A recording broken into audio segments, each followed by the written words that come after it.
الحمد لله رب العالمين والصلاة والسلام على سيد الأنبياء والمرسلين وعلى آله وأصحابه أجمعين. أما بعد، قال الله تعالى في كلامه المجيد: أعوذ بالله من الشيطان الرجيم، بسم الله الرحمن الرحيم. إن هذا القرآن يهدي للتي هي أقوم. وقال النبي صلى الله عليه وسلم: إن الله يرفع بهذا الكتاب أقواما ويضع به آخرين. صدق الله وصدق رسوله النبي الكريم.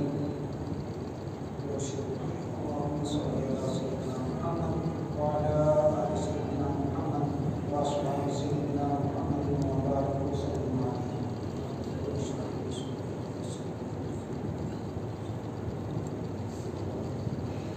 بزرگان محترم، اللہ پاک نے ہمیں انگنت نعمتوں سے نواز رکھا ہے، اور خود خالق کائنات کا عالی شان فرمان ہے کہ میرے بندو، ان تعدوا نعمت اللہ لا تحصوها، اگر میری نعمتوں کو صرف گننا چاہو تو بھی نہیں گن سکتے. لیکن نعمتوں میں سب سے بڑی نعمت وہ دولت ایمان ہے، اور اس کی عظمت کو اللہ نے اپنے پاک کلام میں یوں ارشاد فرمایا: ان الذین آمنوا وعملوا الصالحات اولئک هم خیر البریہ، کہ جن لوگوں نے ایمان قبول کیا اور اس کے بعد ایمان کے تقاضوں پر عمل کرتے ہوئے صالح اعمال کرتے رہے، وہ اللہ کی تمام مخلوقات میں سب سے زیادہ بہترین ہے. ایمان کی وجہ سے مومن پوری کائنات میں اللہ کا پسندیدہ ہوتا ہے، بہترین خلائق ہوتا ہے. اور جو بندہ ایمان کی دولت سے محروم ہو، اس کی محرومی بدنصیبی کو اللہ نے یوں ارشاد فرمایا: ان الذین کفروا من اہل الکتاب والمشرکین فی نار جہنم خالدین فیہا اولئک هم شر البریہ. جن لوگوں نے ایمان کو چھوڑ کر ان کے برعکس انکار والی روش اختیار کی اور اللہ کی ذات و صفات میں اس کی مخلوقات میں سے کچھ ہستیوں کو اس کا ساجی شریک بنا لیا، یہ لوگ ایسے ہیں کہ مرنے کے بعد ہمیشہ ہمیشہ کی جہنم کا ایندھن بنیں گے، اور اللہ کی تمام مخلوقات میں اللہ کی نظر میں یہ سب سے زیادہ بدترین. تو ایمان ایسی دولت ہے کہ اس کے حاصل ہونے کے بعد بندہ اللہ کی مخلوقات میں سب سے بہترین اور اس سے محروم ہو کر سب سے زیادہ بدترین بن جاتا ہے. اب جب یہ حقیقت قرآن کی زبان سے سمجھ میں آ گئی تو ایک مومن بندے کا سب سے پہلا فرض یہ ہے کہ وہ اس دولت کے ملنے پر ہمیشہ اللہ کا شکر گزار رہا کرے. حضرات صحابہ کرام کی جو دعائیں تھیں ان میں ایک دعا حدیث کی کتابوں میں یہ منقول ہے کہ وہ فرمایا کرتے تھے: الحمدللہ علی دین الاسلام، کہ تمام تعریفیں اللہ کے لیے ہیں جس نے ہمیں بطور دین اسلام عطا فرمایا. اور بعض سے منقول ہے: الحمدللہ اعزنا بالاسلام، تمام تعریفیں اس مالک کے لیے ہیں جس نے ایمان اسلام دے کر ہمیں عزت عطا فرمایا. اس لیے کہ اللہ کی نظر میں باعزت وہ ہوتا ہے جس کے سینے میں ایمان ہوتا ہے. تو مومن کا فرض یہ ہے کہ اس نعمت پر شکر گزاری کرتا رہے. اس سے کیا ہوگا؟ اللہ پاک نے اپنے بندوں کو یہ پیغام تعلیم دی ہے کہ میرے بندے، جو نعمتیں میں نے تجھے دے رکھی ہیں، اگر تو چاہتا ہے کہ یہ نعمتیں تیرے پاس موجود بھی رہیں اور ان میں اللہ اضافہ بھی کرتا رہے، تو اس کے لیے صرف ایک کام کرنا ہے: لَئِن شَكَرْتُمْ لَأَزِيدَنَّكُمْ. اگر تم میری دی ہوئی نعمتوں کا شکر ادا کرو گے تو میں تمہاری نعمتوں میں اضافہ کرتا رہوں. وَلَئِن كَفَرْتُمْ، اور اگر تم نے ناشکری والا راستہ اختیار کیا، ان عذابی لشدید، تو پھر نعمت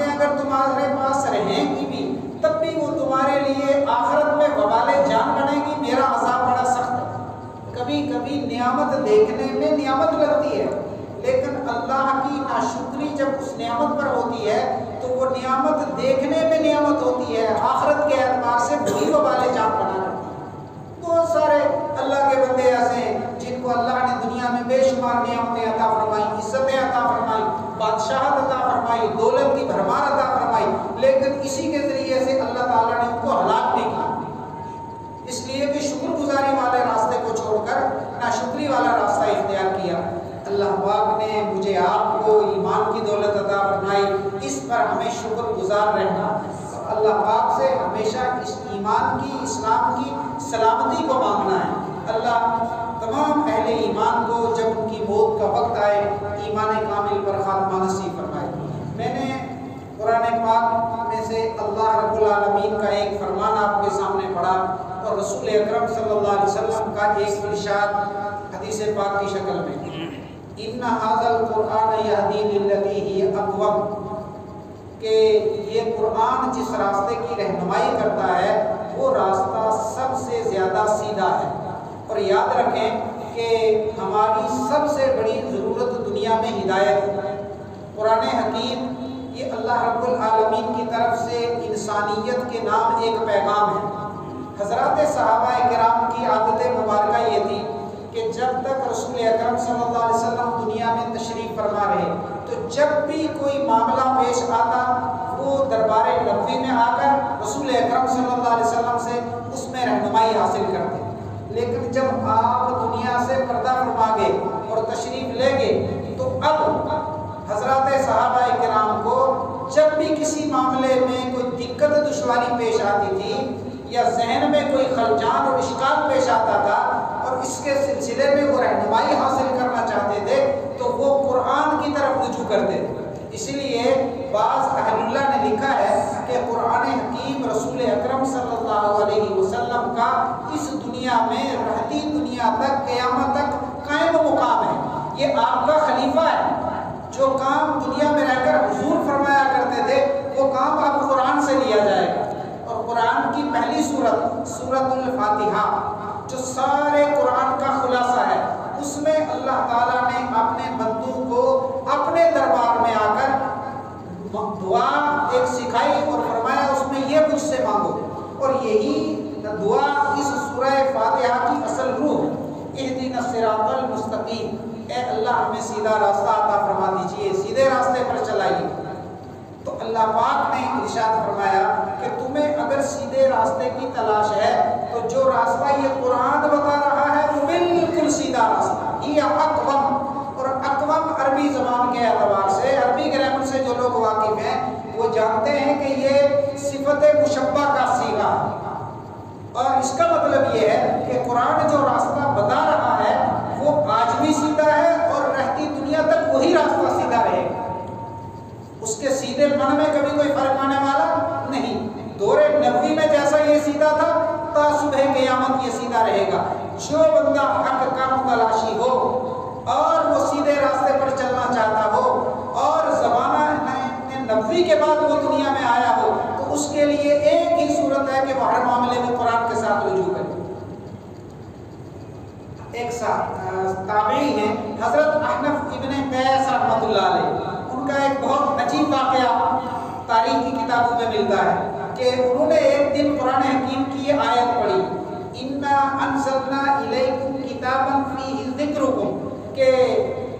ہم نے تمہیں ایک ایسی کتاب دی ہے، ایسی کتاب اتاری ہے تمہاری طرف کہ جس کے اندر تم میں سے ہر آدمی کا تذکرہ موجود ہے، یعنی دنیا کی کوئی قوم ہو، دنیا کا کوئی قبیلہ اور برادری ہو یا کوئی فرد ہو، جب وہ قرآن کھولے تو اپنے بارے میں قرآن میں وہ دیکھ سکتا ہے اپنا ایمانی چہرہ، وہ دیکھ سکتا ہے اور اپنے بارے میں راستہ متعین کر سکتا ہے کہ مرنے کے بعد اللہ کے ہاں اس کا کیا مقام ہے۔ آیت پڑھنے کے بعد وہ دل ملا گئے اور جسم پر کپکپی طاری ہوئی اور فرمایا میرے رب آپ نے تو سچ فرمایا ہے کہ میرا ذکر آپ نے قرآن میں کیا ہوا ہے، لیکن مجھے تو نہیں معلوم کہ میرا ذکر کہاں ہے۔ تو لکھا ہے امام مالک رحمۃ اللہ علیہ کے ایک شاگرد قیام اللیل نام کے سے انہوں نے کتاب لکھی، اس میں یہ واقعہ لکھ کر فرماتے ہیں کہ انہوں نے قرآن کو از اول شروع کیا. تو جہاں کہیں ایسے لوگوں کا تذکرہ آتا کہ جو انتہائی اللہ کے ساتھ قرب رکھتے ہیں تو وہ پڑھتے اور کہتے ہیں اللہ میں اتنا ایسا کروں. كانوا قليلا من الليل ما يهجعون وبالأسحار هم يستغفرون وفي أموالهم حق للسائل والمحروم. کہ اللہ کے محبوب بندے ایسے ہیں کہ رات کو بہت تھوڑی دیر سوتے ہیں اور ان کے مالوں کے اندر ان لوگوں کا حصہ ہوتا ہے کہ جو محروم المال ہوتے ہیں اور رات کے آخری وقت میں اٹھ کر وہ اللہ کے سامنے اپنے گناہوں کی معافی مانگتے ہیں. گناہ کیے ہوتے ہیں تو گناہوں کی معافی مانگتے ہیں اور اگر گناہ سے اللہ نے بچایا ہوا ہے تو پھر اب اس بات کی معافی مانگتے ہیں کہ ہمارے رب آپ نے نیکیاں کرنے کی توفیق تو دی ہے لیکن کہاں کر سکتے ہیں اس شان کی نیکیاں کہ جن کے بارے میں یہ کہہ سکیں کہ آپ کے دربار میں یہ قبول کیے جانے کے لائق ہیں. تو اس آیت کریمہ کو پڑھا پھر خود ہی کہنے لگے میرے رب میں ایسا کہاں ہوں. والذین یبیتون لربہم سجدا وقیاما. اللہ کے نیک بندے رات سجدے اور رکوع میں گزارا کرتے ہیں. تتجافا جنوبہم عن المضاجع یدعون ربہم خوفا وطمعا. رات کو ان کے کروٹ بستروں سے الگ رہتے ہیں اور اللہ کے سامنے گڑ گڑاتے ہیں جنت کی لالچ میں اور جہنم کے خوف میں.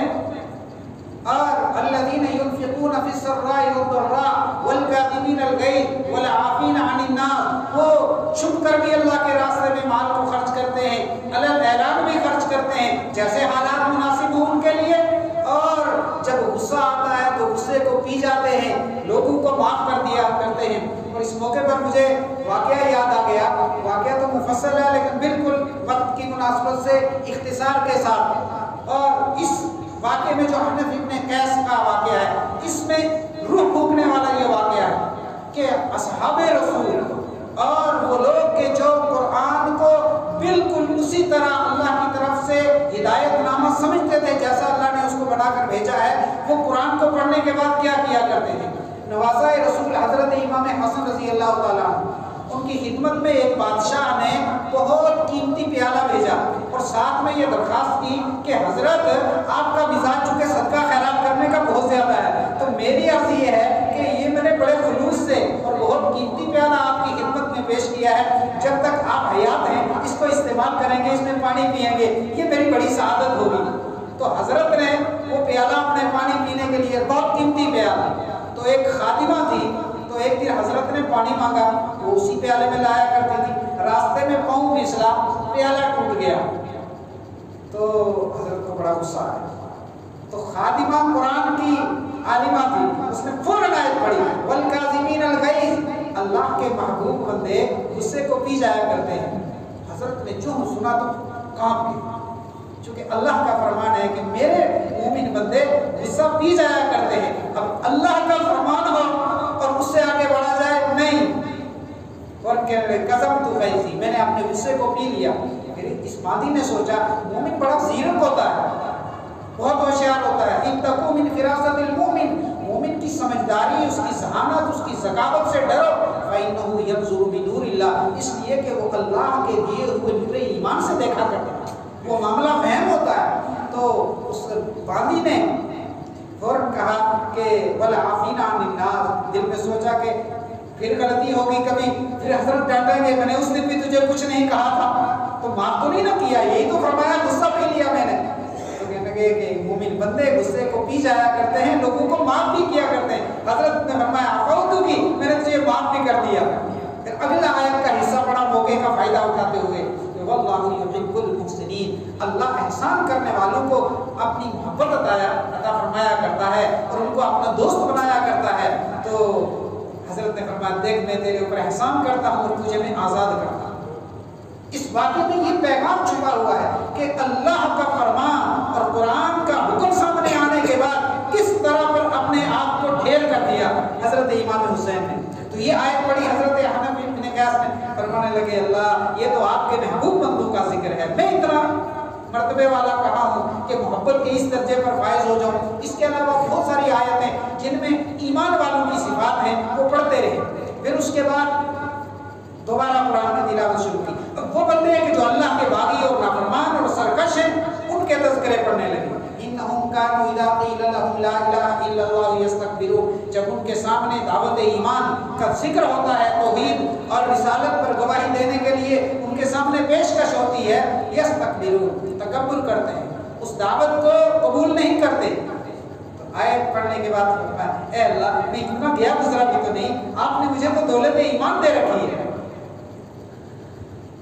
بہت ساری نافرمانوں کی آیات منافقین کے متعلق، منکروں کے متعلق اور اللہ کے ساتھ سرکشی کرنے والوں کے متعلق، وَإِذَا ذُكِرَ اللَّهُ وَحْدَهُ اشْمَأَزَّتْ قُلُوبُ الَّذِينَ لَا يُؤْمِنُونَ بِالْآخِرَةِ، جب اللہ کی توحید کا تذکرہ ہوتا ہے تو جو لوگ آخرت پر ایمان نہیں رکھتے ان کے دل جو ہے وہ سخت ہو جایا کرتے ہیں۔ وَإِذَا ذُكِرَ مِن دُونِهِ إِذَا هُمْ يَسْتَبْشِرُونَ، جب اللہ کے علاوہ اوروں کا تذکرہ آتا ہے چہرے کھل اٹھتے ہیں۔ یہ آیتیں پڑھنے کے بعد کہنے لگے میرے مولا آپ نے مجھے دولت ایمان دی ہے، میں ایسا باغی بھی نہیں۔ پھر پریشان ہوئے اور اللہ رب العالمین کے حضور دست بدعا ہو کر عرض کرنے لگے مولا میرا تذکرہ تو آپ نے کیا ہے یہاں قرآن میں، لیکن ہے کہاں مجھے ملا نہیں۔ پھر تیسری مرتبہ تلاوت شروع کی تو سورہ توبہ کی اس آیت پر پہنچے وَآخَرُونَ اعْتَرَفُوا بِذُنُوبِهِمْ خَلَطُوا عَمَلًا صَالِحًا وَآخَرَ سَيِّئًا۔ کچھ دوسرے قسم کے لوگ ایسے ہیں کہ جن کے اعمال اچھے برے بالکل خلط ملط ہیں، نیکیاں بھی ہیں نامہ اعمال میں اور برائیاں بھی ہیں۔ عَسَى اللَّهُ أَن يَتُوبَ عَلَيْهِمْ، امید ہے کہ اللہ تعالیٰ چونکہ وہ اعترافوا بذنوبہم اپنے گناہوں کا اعتراف کرتے ہیں، معافی مانگتے ہیں، تو امید ہے کہ اللہ تعالیٰ ایسے لوگوں کو معاف کر دیں گے۔ تو کہنے لگے میرے رب میرے رب میرے رب مجھے اپنا آپ مل گیا ہے، میں نے اپنا چہرہ قرآن میں دیکھ لیا ہے، ہاں میں ایسا ہی ہوں، میرے نامہ اعمال میں نیکیاں بھی ہیں، میرے نامہ اعمال میں برائیاں بھی ہیں اور میں گناہوں کا اعتراف بھی کرتا ہوں اور میں امید بھی رکھتا ہوں آپ کی رحمت کی۔ میرے بھائیوں بزرگوں اور دوستوں، ہر مومن بندہ اپنا چہرہ قرآن حکیم میں دیکھ سکتا ہے کہ وہ ایمان کے اعتبار سے کون سے درجے پر ہے۔ یہ قرآن قدم قدم پر ہماری رہنمائی کرتا ہے اور اللہ تعالیٰ نے دنیا اور آخرت کی عزتوں کو قرآن کے ساتھ جوڑا ہوا ہے۔ میں نے رسول اکرم صلی اللہ علیہ وسلم کا جو فرمان آپ کے سامنے پڑھا، آپ علیہ السلام نے ارشاد فرمایا ان اللہ یرفع بهذا الكتاب اقوام ویضع به آخرین، اللہ اس قرآن کے ذریعے سے بہت سارے لوگوں کو عزت کی بلندیاں عطا فرماتے ہیں اور بہت سارے لوگوں کو ذلیل اور پست اور رسوا کر دیتے ہیں۔ علامہ اقبال نے اسی کو کہا تھا وہ معزز تھے زمانے میں مسلمان ہو کر اور تم خار ہو تارک قرآن ہو کر، کہ اصحاب رسول کو جو عزت ملی تھی وہ قرآن کے ساتھ وابستگی کی وجہ سے ملی تھی، ورنہ خاندان ان کے ایمان سے پہلے بھی یہی تھے اور ایمان لانے کے بعد بھی خاندان نہیں بدلے، لیکن قرآن کی وجہ سے اللہ نے ان کو عزت عطا فرمائی۔ اور تم جو دنیا میں ذلیل و خوار ہو صرف قرآن کو ترک کرنے کی وجہ سے تمہیں اللہ نے ذلیل و رسوا کر دیا۔ تو اس ساری گفتگو کا خلاصہ یہی ہے کہ ہم ایمان والوں کا قرآن کے ساتھ محبت کا رشتہ تو ہے لیکن پیروی والا رشتہ ہونا چاہیے۔ اور یاد رکھیں میں نے عرض کیا کہ اللہ کے نبی کا قائم مقام اور خلیفہ ہے قرآن دنیا میں، اور اللہ نے اپنے نبی کے متعلق فرمایا تھا قل اے محمد عربی صلی اللہ علیہ وسلم، پیارے نبی جی آپ اعلان فرما دیجئے۔ مشہور آیت ہے اور سب ایمان والوں کو یہ یاد ہوتی ہے اس لیے کہ بار بار سنا اور پڑھا جاتا ہے اس کو، لیکن اس میں ایک بہت بڑا پیغام ہے اس پر ہماری نظر نہیں جاتی۔ کیا فرمائیے ان کنتم تحبون اللہ، اگر تم اللہ سے محبت کرنا چاہتے ہو، اور آپ کسی ایمان والے سے پوچھیں کبھی آپ کو اللہ سے محبت ہے تو کیا جواب دے گا؟ دین سے کوسوں دور ہو کیا کہے گا؟ اور اس میں وہ جھوٹا بھی نہیں ہوگا، واقعہ وہ اللہ سے محبت کرتا ہے۔ یہ الگ بات ہے کہ محبت کے درجات ہیں، کم درجے والی ہو سکتی ہے لیکن محبت سے ایمان والا خالی ہو ایسا نہیں ہو سکتا۔ اور اس کا پتہ اس وقت چلتا ہے جب اس ایمان والے کے سامنے اللہ کی شان میں کوئی گستاخی کرے تو یہ جان دینا آسان سمجھتا ہے لیکن گستاخی کو برداشت نہیں کرتا، پتہ چلا محبت ہے اس کے دل میں۔ لیکن اللہ فرماتے ہیں کہ اگر تم اللہ سے محبت کرنا چاہتے ہو تو پیارے نبی جی ان کو بتاؤ، کرنا یہ چاہتے ہیں اور اقرار بھی کرتے ہیں پوچھنے پر، لیکن کرنا کیا ہے ان کو یہ محبت اس سطح پر پہنچ جائے کہ اللہ اس محبت کو قبول کر کے اس پر انعام دے۔ فاتبعونی، سطح یہ بتائی کہ میری پیروی کرو،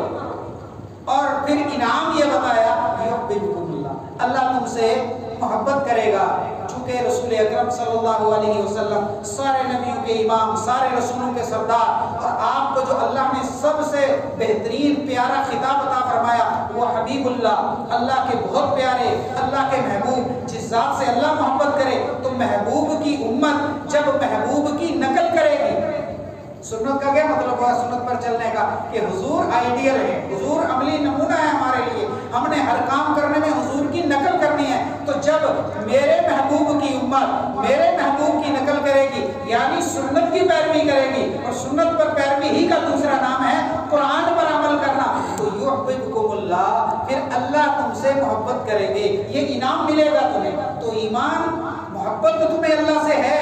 لیکن اس کی سطح کیا ہے؟ نبی اکرم صلی اللہ علیہ وسلم کی پیروی، اور اس پر انعام یہ ہے کہ اللہ تم سے محبت کرے گا۔ تو محب ہوئے اللہ اور بندے بنے محبوب، کیوں کہ محبوب نبی کی امت ہے، یہ محبوب بنے گی۔ تو جیسے رسول اکرم صلی اللہ علیہ وسلم کا یہ بڑا اعزاز ہے کہ آپ صلی اللہ علیہ وسلم کو اللہ نے اپنا محبوب بنایا، جب امت پیروی کرے گی تو اس امت کو اللہ تعالیٰ وہ عزت کی بلندیاں عطا فرمائیں گے کہ یہ بھی اللہ کی محبوب بنے گی۔ اور اس میں پھر اللہ نے بتایا کہ جب اللہ کسی سے محبت کرتے ہیں تو کیا ہوتا ہے؟ جب دنیا میں کوئی بندہ کسی کا محبوب بننا چاہے اور منظور نظر بننا چاہے تو سب سے پہلا کام یہ ہوتا ہے کہ وہ اس کی چاہتوں کو بھانپ لیتا ہے اور ویسے ہی کام کرتا ہے جو اس کی مرضی ہوتی ہے۔ اور اللہ کی مرضی کیا ہے کہ بندے کے پاس ایمان کے بعد صالح اعمال کا توشہ،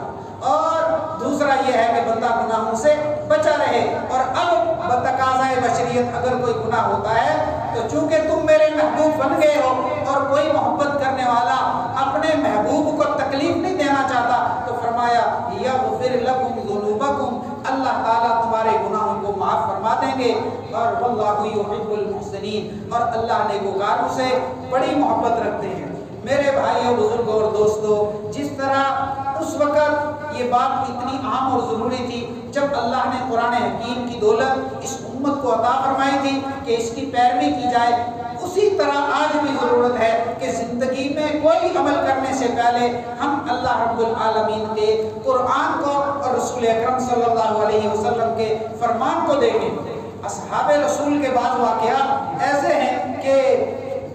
ایک صحابی ہیں حضرت شداد، وہ رسول اکرم صلی اللہ علیہ وسلم کی خدمت میں حاضر ہوئے اور عرض کیا یا رسول اللہ میں بے خوابی کی بیماری میں مبتلا ہو گیا، مجھے رات کو نیند نہیں آتی۔ آپ علیہ السلام نے پوچھا کیا ہوا؟ فرمانے لگے کہ قرآن حکیم کی آیات جو جہنم سے متعلق ہیں جب ان کو میں پڑھتا ہوں تو یا رسول اللہ رات کو نیند نہیں آتی، کروٹیں بدلتا ہوں، ایڑیاں رگڑتا ہوں، اور بے خوابی میں جب بہت دیر گزر جاتی ہے تو پھر اٹھ کر نماز پڑھتا ہوں اور اللہ تعالیٰ سے جہنم کی آگ سے پناہ مانگتا ہوں، لیکن جہنم کی آگ ہے کہ اس نے میری نیند کو مجھ سے چھین لیا ہے، اس کا ایسا خوف میرے سینے کے اوپر سوار۔ کیا پیروی ہے، کیا اتباع ہے، کیا خوف ہے، قرآن کی بات کی عظمت کیا ہے۔ اور عبداللہ ابن رواحہ رضی اللہ تعالیٰ عنہ کا مشہور واقعہ حدیث کی کتابوں میں ہے کہ ایک مرتبہ لوگوں نے دیکھا کہ وہ مسجد نبوی کے صحن میں بیٹھے ہوئے ہیں، مجلس ختم ہوئی تو بعض حضرات نے پوچھا کہ ابن رواحہ تم کیسے کاہل اور غافل آدمی ہو کہ رسول اکرم صلی اللہ علیہ وسلم تو ہمیں دین کی بہت اہم باتیں سکھا رہے تھے، ارشاد فرما رہے تھے، اور تم دور مسجد کے صحن میں بیٹھے ہوئے، کتنی بڑی محرومی کی بات ہے۔ عبداللہ ابن رواحہ نے بڑی پیاری بات ارشاد فرمائی، فرمایا کہ میں غافل اور سست اور کاہل نہیں ہوں، بلکہ جہاں میں بیٹھا ہوں یہاں سے میں جا رہا تھا تو رسول اکرم صلی اللہ علیہ وسلم کا فرمان میرے کان میں پڑا کہ لوگوں بیٹھ جاؤ، تمہیں یہیں بیٹھ گئی۔ تو ایک صحابی نے کہا کتنے بھولے بھالے ہو کہ اللہ کے نبی کے فرمان کا مقصد یہ تھوڑا ہی تھا کہ آپ جہاں جو آدمی ہے وہیں بیٹھ جائے، میرے قریب آ کر بیٹھے، میری بات سنیں۔ فرمانے لگے یہ بھی مجھے پتا تھا، تو پھر تم یہاں کیوں بیٹھے؟ تو فرمایا کہ جب ابھی چند دن پہلے قرآن حکیم کی آیت اتری تھی وَمَن يَعْمَلْ مِثْقَالَ ذَرَّةٍ خَيْرًا يَرَهُ وَمَن يَعْمَلْ مِثْقَالَ ذَرَّةٍ شَرًّا يَرَهُ، جو رائی کے دانے کے برابر نیکی کرے گا اللہ کے ہاں موجود پائے گا، رائی کے دانے کے برابر بھی برائی کرے گا اللہ کے ہاں موجود پائے گا۔ مَا آتَاكُمُ الرَّسُولُ فَخُذُوهُ وَمَا نَهَاكُمْ عَنْهُ فَانْتَهُوا، جو رسول تمہیں دے وہ لے لو، اس حکم پر عمل کرو، اور جس سے منع کرے اس سے رک جاؤ۔ تو میں یہاں سے جا رہا تھا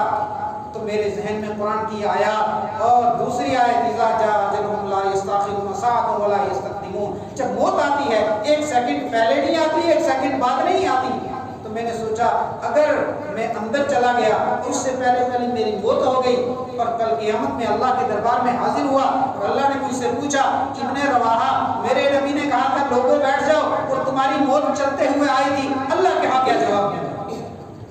اس لیے جہاں تھا میں وہیں بیٹھا. یہ ہے قرآن کی مکمل پیروی اور رسول اکرم صلی اللہ علیہ وسلم کی سنت کی اتباع.